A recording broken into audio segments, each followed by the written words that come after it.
Ireland 28, Scotland 8. The Grand Slam is finally on. 4 games in, 4 wins. Ireland are 10 points clear ahead of the game between England and France tonight. They can win the championship later on, but Rob Kearney's already just said it, David Kelly. It's all about the Slam. It's all about Twickenham next week on St. Patrick's Day.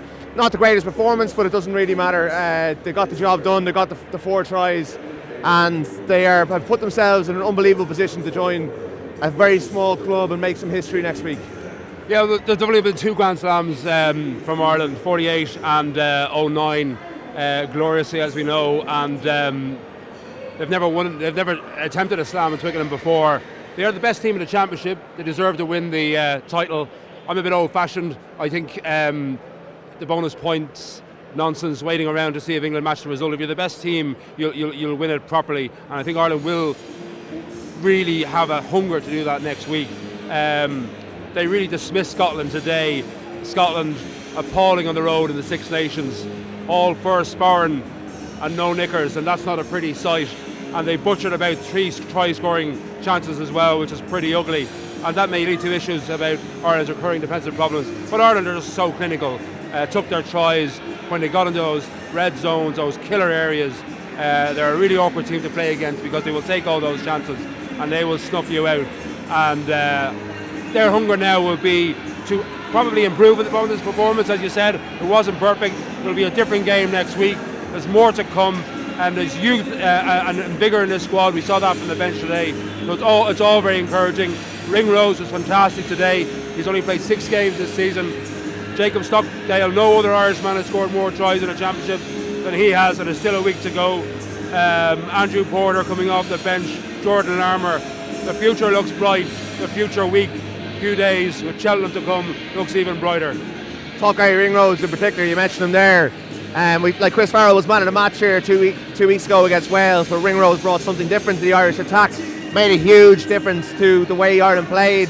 You know, Scotland were probably the more creative team. They butchered a series of chances and were their own worst enemies at times, and probably could have got themselves a lot of scoreboard pressure. I think they could have got ahead, asked questions that Ireland haven't really been asked in this tournament so far, and they'll really rue a lot of the Hugh Jones's bad pass, Peter Horne's poor passing.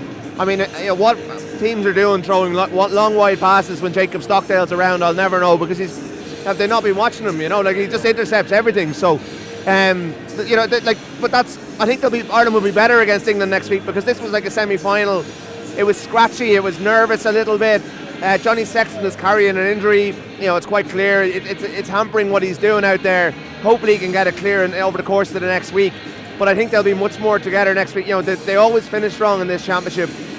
Twickenham's going to be tough, but if they can get the sum of their parts, if they can get the optimum of their performance, that they can win. They'll be much more focused. There was that period after they kicked to the corner early on, after saying all week they wouldn't kick to the corner, and they were refusing kicks to the corner as late as the last quarter of the game, until they finally got the bonus point after Sexton pulled another kick wide.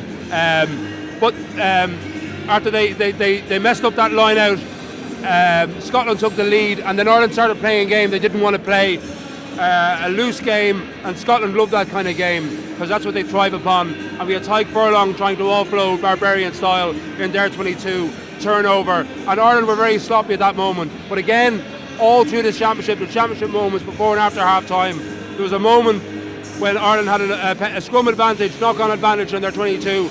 Johnny Sexton barked at Conor Murray, we want to take the kick to touch. They kicked the touch and won the line out. Bang, try. Straight after half time, another try.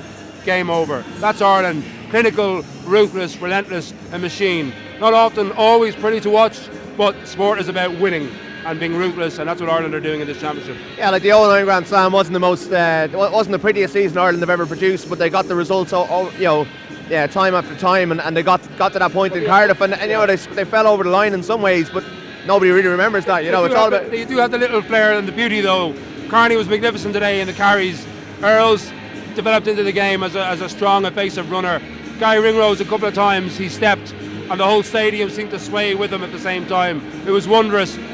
Gibson, Dricko-esque in terms of that sort of flair. And then we have Stockdale, who's capable of doing anything in defence as well as attack, but we let him off for now. He's a kid and he's flourishing in this team, and we have the excitement of Larmer to come. So there are those elements that they can deploy as well, but it's still in the tight and those killing, ruthless moments close into the touchline where Ireland just thrive upon, and they do have another year, a couple of years to hone that attacking game, which may be needed for the World Cup. But listen, there's a few hours of partying ahead as Ireland wait to see if they win the title, and maybe a week-long party leading up to Paddy's Day as well, and that's all that matters for now, because this team is all about the now, and Ireland's about the now. But with that team, as they finish, you might have mentioned, only 2 players over 30 finished on the park, so that's a sign of a lot of good prospects and youth coming through. This is not a kind of an 09 team falling over the line. This is just the start of something, not the end of something.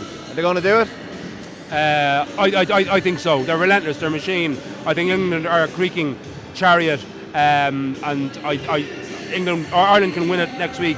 I think any way they can. Anything England will throw them, Ireland can respond. They will do it. I probably think so as well. It's all to play for now in the next week.